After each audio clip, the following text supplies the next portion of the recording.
Hey everyone, this is Jessie with Practical Revolution, and today I'm going to show you from start to finish how to make a cherry crisp in the Instant Pot. I hope you enjoy. The first step you need is to gather your cherries. I'm lucky enough this summer that there are pie cherries on the farm, and there's plenty to pick. I picked about 3.5 cups. The next step after you've picked your cherries is to wash them. You can just wash them in a bowl in the sink. After you've washed your cherries, the next step is to take the pits out. And this is going to be the longest step besides baking. I think it took me about 18 minutes to take all the pits and stems and leaves off the cherries, so that's why I sped up the video.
Next step is you'll want to take an Instant Pot safe bowl and grease it. I used coconut oil. And then you're going to take your cherries that don't have any pits anymore. You'll put them in a mixing bowl with 3/4 cup of white sugar and then 1/4 cup of flour. I use a rice flour, but all-purpose flour works too. And here I'm adding 1/4 cup of water.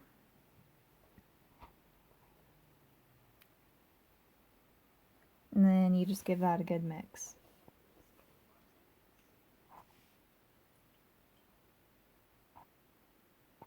And finally, I'm going to add pumpkin spice. You can also add cinnamon if you don't have pumpkin spice to your filling. You'll give that a mix, and that'll be it. After you're done mixing the filling, you can add that to the bowl you're going to be baking in.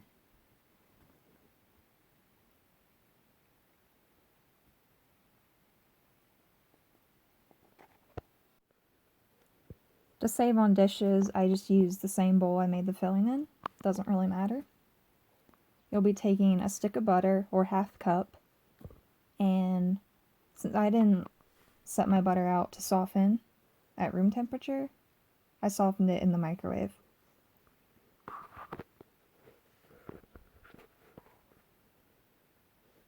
So depending on your microwave, just heat it up till it's pretty much melted.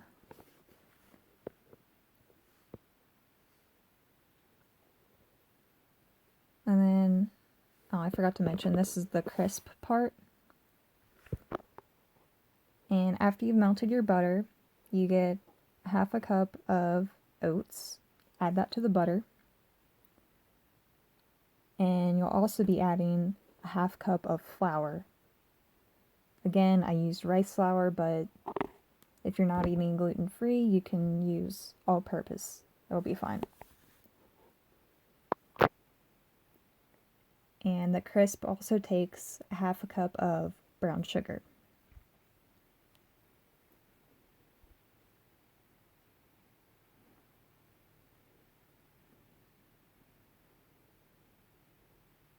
And the last ingredient, I just added a sprinkle of salt. I didn't really measure it, but you can leave this step out if you're cutting down on salt. and you'll give the crisp topping a good mix. And then you'll be adding that to your filling you already made, just on top. You can just spoon it on.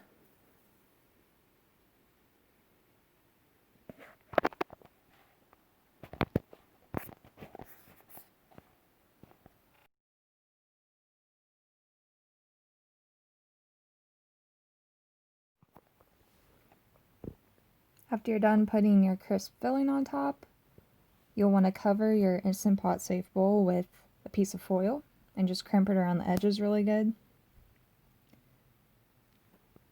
And you'll want to add 2 cups of water to your Instant Pot, put the little metal tray in, and then you're ready to put your cherry crisp in the Instant Pot.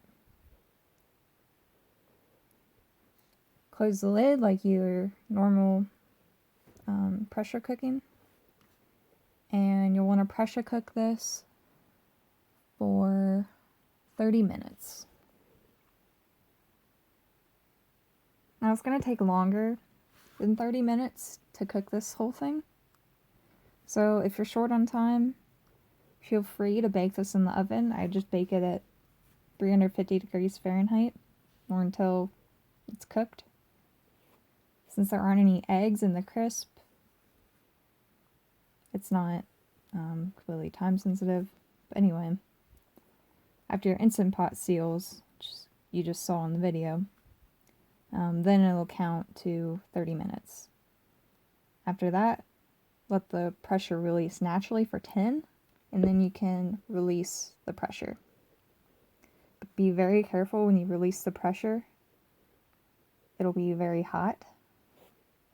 The same thing when you're opening the lid, and also when you're taking the cherry crisp out of the Instant Pot. Just be really careful not to burn your hands.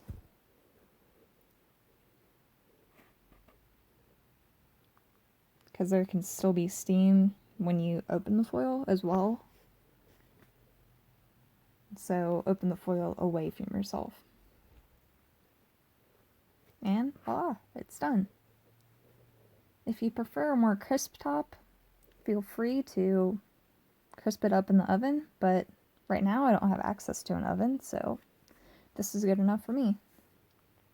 Spoon it in a cup, eat it with vanilla ice cream, whatever, and I hope you enjoy. Thanks.